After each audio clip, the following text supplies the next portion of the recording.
Pak, bagaimana kabarnya hari ini? Waalaikumsalam, baik alhamdulillah. Kondisi Pak ini akan melakukan sedikit wawancara. Waktunya sebentar Pak. Ini Pak, sebelumnya saya ucapkan terima kasih karena Bapak sudah menyediakan waktu untuk saya bisa mewawancarai.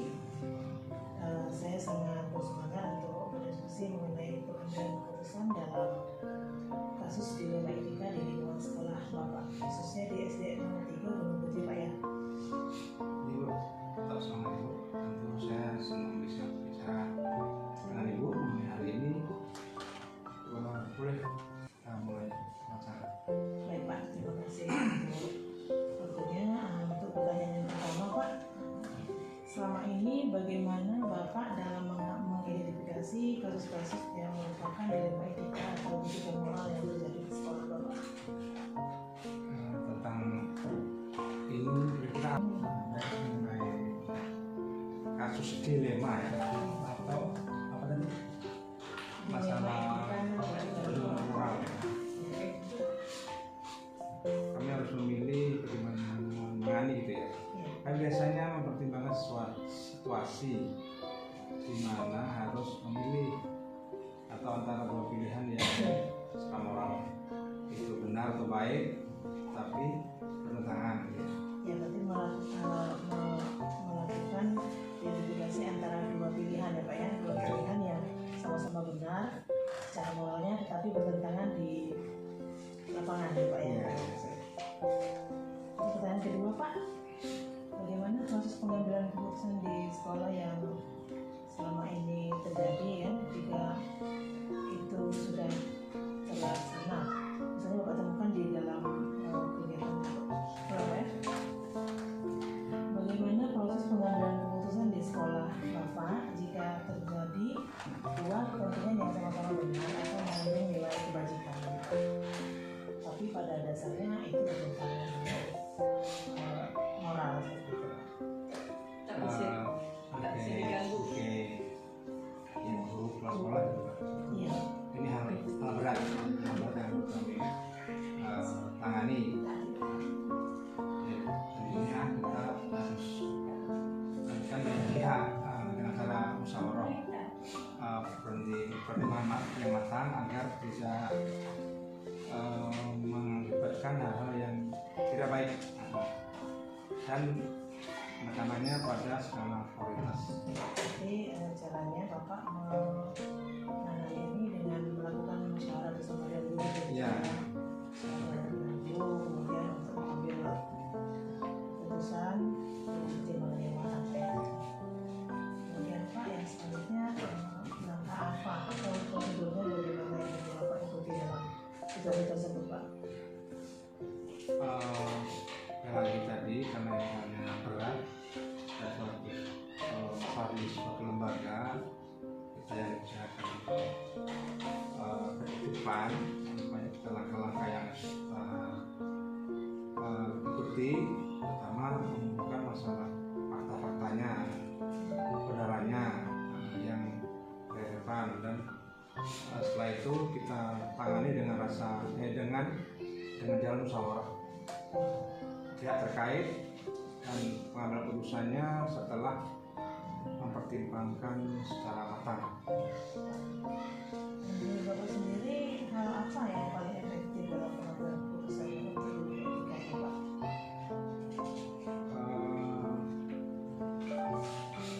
Seperti tadi bahwa dilema ini kan dua hal yang kita anggap berat ditangani dengan cara musyawarah, membuka fakta-fakta, kemudian ambil skala prioritas. Jadi juga untuk yang paling efektif itu musyawarah yang matang dan pertimbangan yang matang, yang merupakan hal yang paling efektif dalam mengambil keputusan dalam kasus yang intinya musyawarah. Musyawarah dengan seluruh anggota sekolah Pak ya? Ya.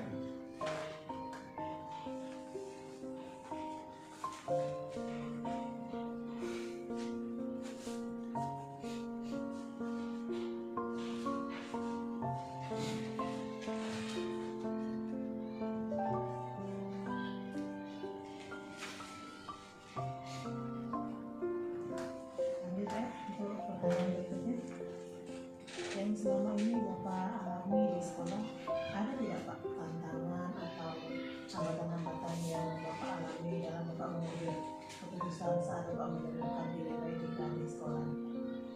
Banyak. Apalagi kita menghindari efek samping di belakangnya, itu kata-katanya. Sekali lagi kita perkuat mengambil keputusan itu dengan prioritas keputusan yang kita ambil bersama, dan tidak kalah penting adalah harus mengandung nilai-nilai kebajikan. Dan pertimbangan nilai kebajikan. Untuk pertanyaan selanjutnya, apakah Bapak memiliki jalur khusus untuk menangani hal-hal dilema etika yang terjadi di sekolah? Misalnya dijadwalkan secara khusus atau memang ada masalah saja? Karena ini kan kajian ini kan nggak kita inginkan ya, kita memang nggak punya jadwal, kita tangani sesuai kasus ya, etika sesuai dengan kesulitannya dan karena terjadinya. Langsung begitu. Ya. Ya. Ya, pernah kita alami itu tidak nunggu lama lah, khawatir nanti membuat hal buruk di belakangnya. Yang selanjutnya Pak, selama ini apakah ada orang-orang atau faktor tertentu yang membantu Bapak dalam pengambilan keputusan ini Pak? Ketika ada kasus dilema etika ini, apakah Bapak melibatkan orang lain dalam keputusannya? Dan seperti apa Pak? Sekali lagi tadi ini kan hanya kita alami di lembaga dan di sana banyak yang terlibat. Pertama terlibat di sana adalah komite sekolah, orang tua, murid, dan hal-hal yang kira-kira bisa membantu kita untuk menyelesaikan masalah itu. Jadi Pak, sebelum kita melakukan pembicaraan seperti ini Pak, apa pelajaran utama yang dapat Bapak dapatkan dari pengalaman kita dalam mengambil etika selama ini Pak? Secara intinya memang setiap ada itu berat, seluruh lembaga kita banyak yang kita tangani gitu.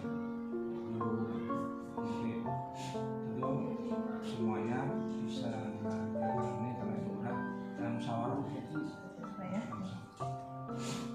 Intinya kita bersama membicarakan masalah ini untuk menemukan yang terbaik, kemudian menempatkan kepada skala prioritasnya.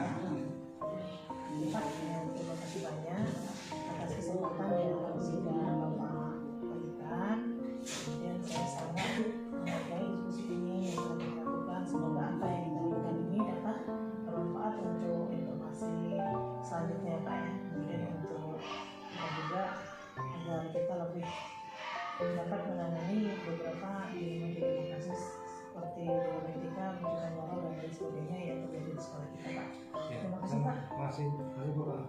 Semoga semua mengapresiasi untuk waktunya untuk dari pengalaman dan pandangan kepada semua sama ibu yang sangat melakukan hal ini dapat dari wawancara kita ini.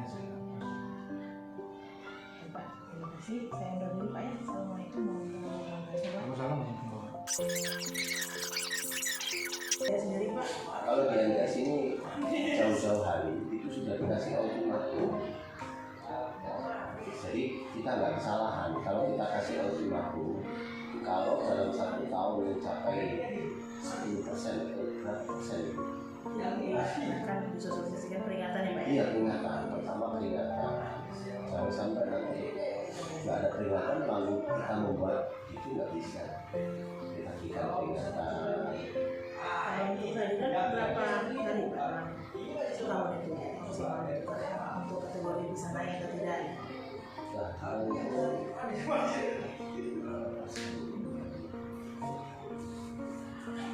persen-persen yang saya kurang pokoknya ada biasanya 20% atau ya yang nilai nggak kehadiran itu mau mencapai 20%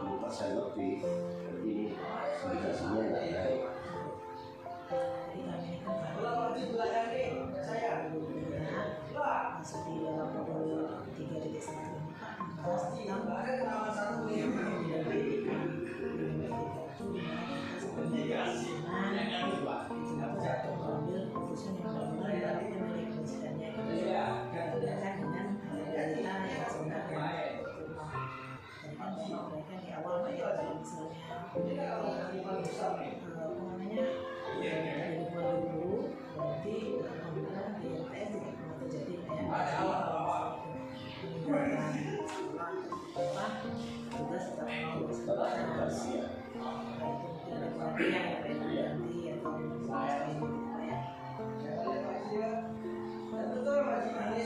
kalau misalnya terjadi sebenarnya memang terjadi ada guru yang memang berkasus seperti itu Bapak sendiri selaku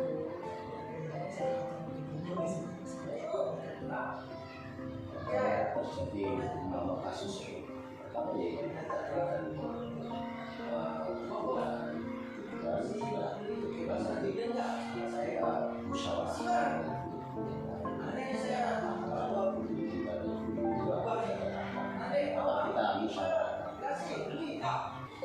makanya jauh-jauh hari kalau memang ada guru yang sifatnya seperti itu karena kondisi MTS itu kita tahu nggak ada apa-apanya kan kalau nggak ada kegiatan di luar itu pasien di situ Pak ya, di satu sisi kita mau menahan beliau di sini sedangkan dari MTS sendiri istilahnya dalam kajian menahannya iya ya sebenarnya minim kan mau kita biarkan di kondisi anak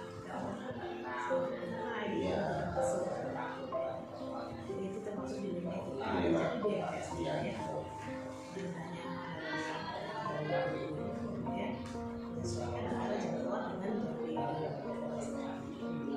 karena satu sisi kita membutuhkan satu sisi dia pun dia maksudnya nggak bisa setiap hari tapi dia di saat jam dia mengajar patah mengajar kan ada guru yang mengajar bahwa jam mengajar dia tahu setelah itu langsung pergi ya tidak standby yang standby di sini ya yang lepas itu cuma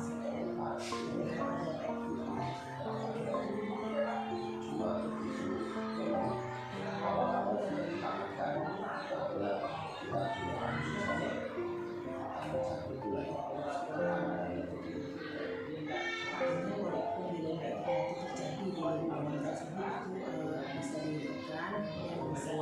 praktikan ya tidak ada halangan ya Pak ya tidak ada halangan untuk kita sudah dalam dirinya sendiri.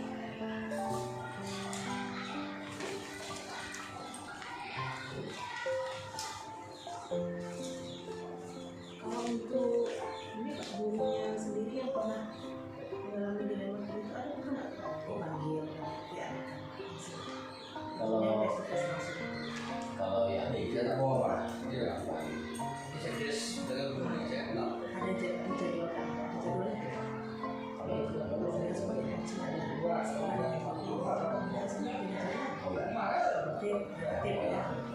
itu ada jadwalkan kita sambil ngobrol di sini kita dan arahan masalah diberikan arahan mungkin dia akan memahami apa yang dia lakukan sekarang dan dia juga mengingatasi juga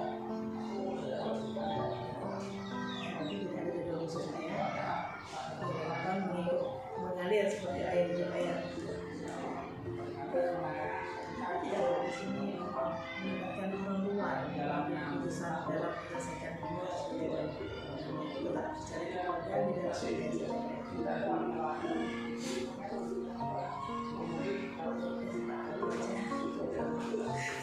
sudah lengkap dari atas ke bawah selesai. Terima kasih banyak. Nanti gimana?